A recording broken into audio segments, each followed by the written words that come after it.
Hello student, how are you.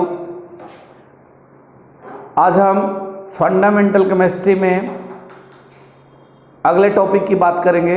इसके अंतर्गत हमने पहले types of chemical reactions and their examples को देखा। यदि आप इसको देखना चाहते हैं तो हमारे डिस्क्रिप्शन बॉक्स से देख सकते हैं। आज हम बात करेंगे chemical equation and how we make an chemical equation more precise. हम किसी रासायनिक समीकरण को लिखते हैं, हम किसी रासायनिक समीकरण को व्यक्त करते हैं तो उसमें बहुत सारा इन्फॉर्मेशन रहता है और बहुत सारे इन्फॉर्मेशन के बारे में लिख तो देते हैं, हमको जानकारी नहीं होती है। तो आज हम बात करेंगे कि किसी केमिकल रिएक्शंस में जो डिफरेंट सिंबल्स यूज़ होते हैं, जो different types of abbreviation use होते हैं, आखिर वो क्या है, उनके बारे में हम आपको जानकारी देंगे। तो सबसे पहले हम जान जाएं कि केमिकल इक्वेशन। तो chemical equation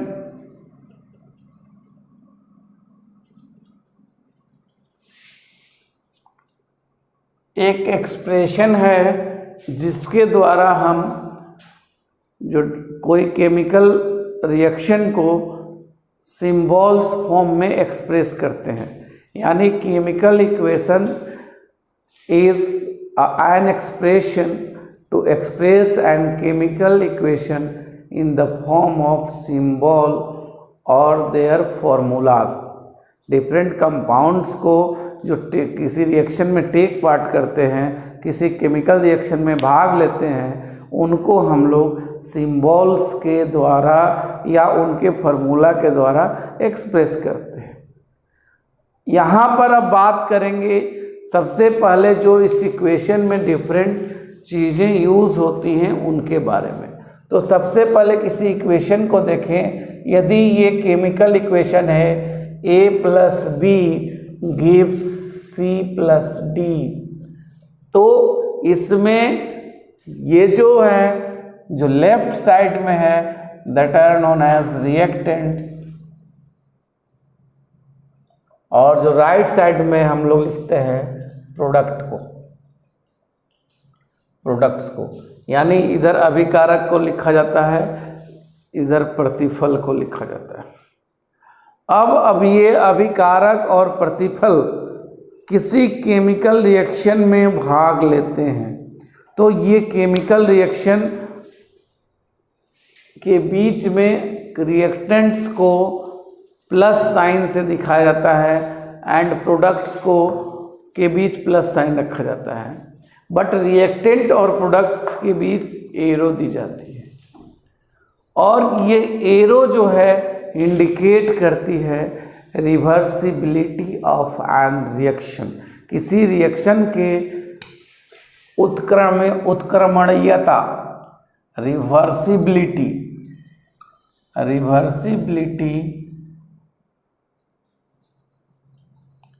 of A reaction. यानी किसी रिएक्शन के, केमिकल रिएक्शन के उत्क्रमणीयता को ये एरो दर्शाती है। अगर रिएक्शन रिवर्सिबल है, for a reversible reaction, reversible chemical reaction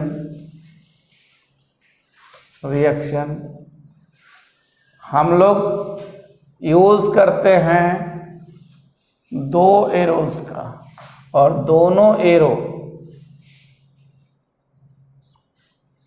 यहाँ पर ये जो है इस तरह से एरो का यूज़ करते हैं, और ये बताता है कि we can get product from reactant and reactant from product. यानी अभिकारक से प्रतिफल और प्रतिफल से अभिकारक जब हम प्राप्त कर लेंगे तो ऐसे रिएक्शंस को हम लोग उत्क्रमणीय रिएक्शन कहते हैं और रिवर्सिबल रिएक्शन कहते हैं। और रिवर्सिबल रिएक्शन में रिएक्टेंट एवं प्रोडक्ट के बीच double and anti parallel arrow का उपयोग करते हैं। अगर यहाँ पर रिएक्शन इर्रिवर्सिबल हो,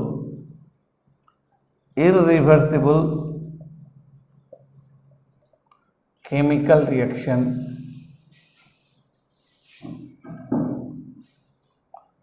तो यहाँ पे हम लोग सिंगल एरो का प्रयोग करते हैं।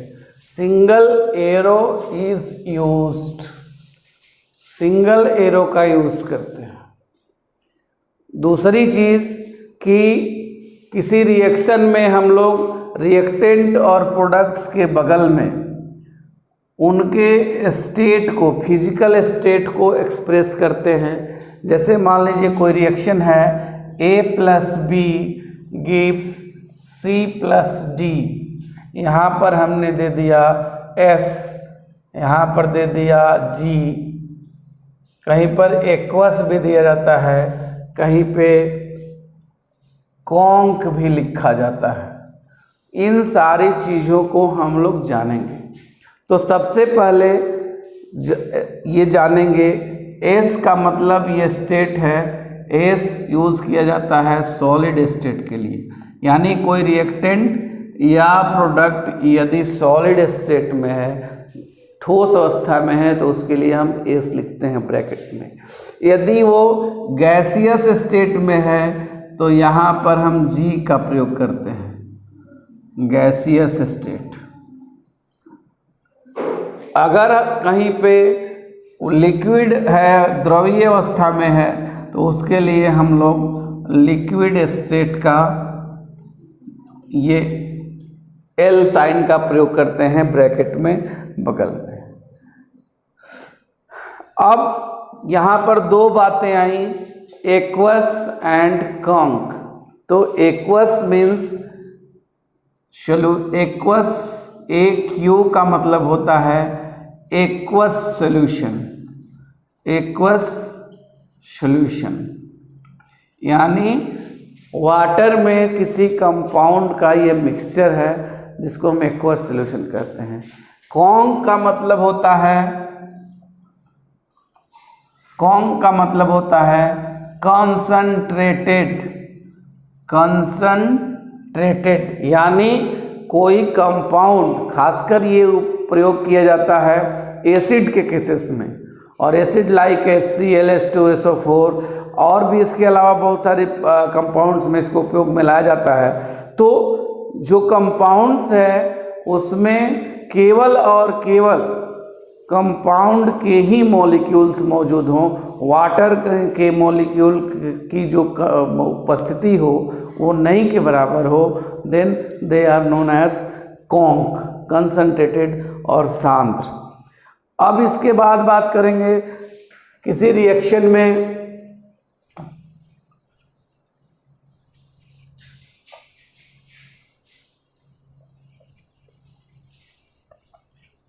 प्रोडक्ट के साथ, किसी रिएक्शन में किसी प्रोडक्ट के साथ ऊपर की तरफ एरो दे दिया जाता है, या किसी रिएक्शन में प्रोडक्ट के साथ नीचे की तरफ एरो दे दिया जाता है। इसका मतलब क्या है, इसके बारे में जानेंगे।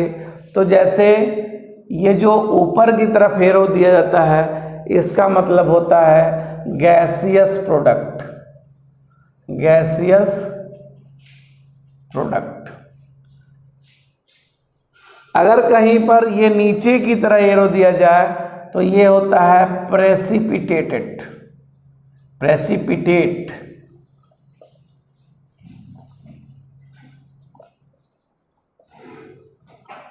प्रेसिपिटेट, इसको शॉर्ट में कहीं कहीं एरो के बदले में PPT भी लिखा जाता है, PPT।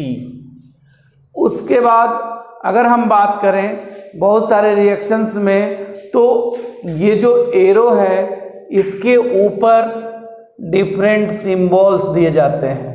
अब जैसे हम बात करते हैं किसी रिएक्शन में किसी जो एरो के ऊपर डिफरेंट कंडीशंस दिए रहते हैं, फॉर एग्जांपल एक हम लेते हैं 6CO2 plus 6H2O gives C6H12O6 plus 6O2।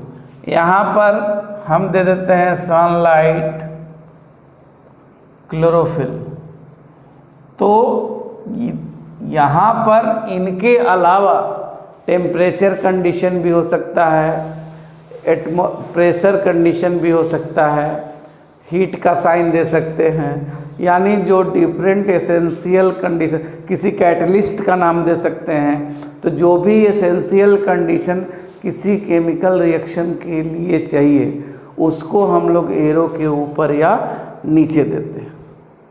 तो इससे हम लोग ये रिएक्शन को देख के हम समझ जाते हैं कि रिएक्शन जो है किन कंडीशन में होता है।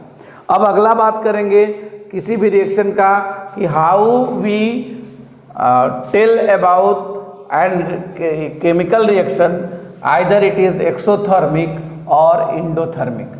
कोई भी रिएक्शन यदि इंडोथर्मिक या एक्सोथर्मिक है, इंडोथर्मिक रिएक्शन और एक्सोथर्मिक रिएक्शन का हमने पिछले टॉपिक में बात किया है, डेफिनेशन भी दिया है।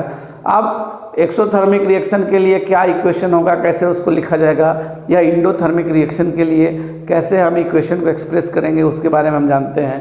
तो इंडोथर्मिक रिएक्शन में, इंडोथर्मिक रिएक्शन को की जो पहचान है सबसे सिंपल है। अगर मान लीजिए यहाँ पर A plus B plus energy लिखी हो, A plus B plus energy, ये energy in the form of kilojoule भी हो सकती है तो, और कैलोरी में भी हो सकती है। तो ये एनर्जी लिखी हो, उसके बाद यहाँ प्रोडक्ट C एंड D बन रहा है, C प्लस D बन रहा है, then this is known as endothermic reaction. एक और कंडीशन हो सकता है, कोई रिएक्शन है A प्लस बी, ये हो रहा है C प्लस D के रूप में, यहाँ पर एनर्जी जो है प्लस जो है वो मान लो 24 किलो जूल, या ये किलो जूल में हो या मोल में हो, यहाँ साइड में ब्रैकेट में प्लस में एनर्जी दी जा रही है।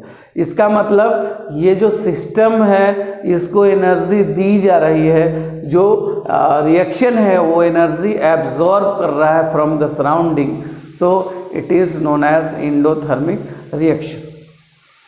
अब एक्सोथर्मिक रिएक्शन की बात करेंगे तो एक्सोथर्मिक रिएक्शन में भी कंडीशन ठीक इसका उल्टा हो जाएगा। एक्सोथर्मिक रिएक्शन में हम देखेंगे कि दो यदि रिएक्टेंट है, reactant A and B gives C and D plus energy, यानी प्रोडक्ट साइड में जब एनर्जी रहे तो ये समझिए कि ये रिएक्शन एक्सोथर्मिक है। या बहुत सारे रिएक्शंस में साइड में एनर्जी दी जाती है कि कितना जूल एनर्जी निकला, हीट कितना प्रोड्यूस हुआ, इस तरह से। तो अगर ये इस तरह से भी व्यक्त किया जाए कि A plus B gives C plus D, bracket में हम दे दें -23 और 30 जो किलो जूल, देन ये जो एनर्जी है ये रिएक्शन से, केमिकल रिएक्शन के दौरान इवॉल्व कर गई, यानी रिएक्शन मिक्सचर से निकलकर सराउंडिंग में चल गई। इसका मतलब ये एक्सोथर्मिक रिएक्शन है।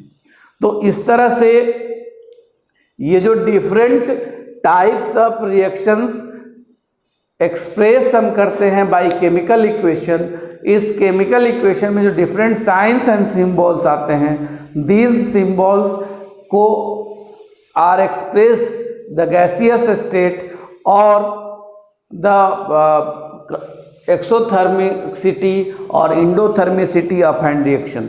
तो इन सारी चीज़ों को हम देखकर अब आसानी से समझ सकते हैं कि कोई रिएक्शन में जो यूज़ किया गया है सिंबल वो क्या इंडिकेट करता है।